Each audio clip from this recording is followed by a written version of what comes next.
Puna police મથકની હદમાં એમ્બ્રોઇડરીના ખાતામાં ઘૂસી ફાયરિંગ કરી કારીગરોને બાનમાં લઈ લૂંટ ચલાવી ભાગી છૂટેલા એક આરોપીને સુરત ક્રાઇમ બ્રાન્ચની ટીમે હરિયાણાના ગુડગાંવ ખાતેથી ઝડપી પાડ્યો છે। સુરતના પુણા પોલીસ મથકની હદમાં ગત 5 જૂનના રોજ ભાગ્યોદય ઇન્ડસ્ટ્રીઝના એમ્બ્રોઇડરી ખાતામાં ઘૂસી 1.5 વર્ષ પહેલા કામ કરતો કારીગર દિલીપસિંહ સહિત 2 અન્ય કારીગરોને પિસ્તોલ બતાવી હવામાં ફાયરિંગ કર્યા બાદ તમામ કારીગરોને ધમકાવી તેઓને બાનમાં લઈ મોબાઈલ ફોન અને રોકડની લૂંટ કરી હતી।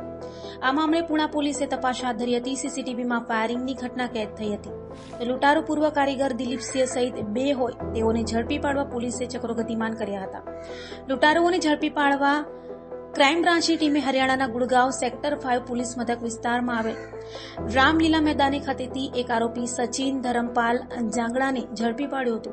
જ્યારે તેની પૂછપરછ કરતા તેણે કબૂલાત કરી હતી કે દિલીપસિંહ ઉર્ફે દીપક અર્જુનસિંહ સાથે તેની ફેસબુક પર મિત્રતા થઈ હોય અને તેઓ વોટ્સએપ કોલિંગથી વાતચીત પણ કરતા હોય। દિલીપસિંહે તેને સુરત બોલાવ્યો હતો અને જયપુરથી ટ્રેનમાં બેસી 5 જૂનના રોજ સુરત આવ્યા બાદ સવારે દિલીપસિંહ જ્યાં સિલાઈન મશીન પર કામ કરતો હતો અને રહેતો હતો ત્યાં જઈ કહ્યું હતું કે જ્યાં કામ કરતો હતો ત્યાં કારીગરો સાથે મારે ઝઘડો થતો હોવાથી શેઠે મને નોકરી પરથી કાઢી મૂક્યો છે। જેથી ત્યાં જે પિસ્તોલથી કારીગરોને ધમકાવી હવામાં ફાયરિંગ કર્યા બાદ તમામ કારીગરોને બાનમાં લઈ મોબાઈલ અને રોકડની લૂંટ કરી હતી। જે સમગ્ર ઘટના સીસીટીવીમાં કેદ થઈ હતી, જેના આધારે ક્રાઇમ બ્રાન્ચે તેને ઝડપી પાડ્યો હતો અને સુરત લાવી તેનો કબજો પુણા પોલીસને સોંપવાની તજવીજ હાથ ધરી હતી।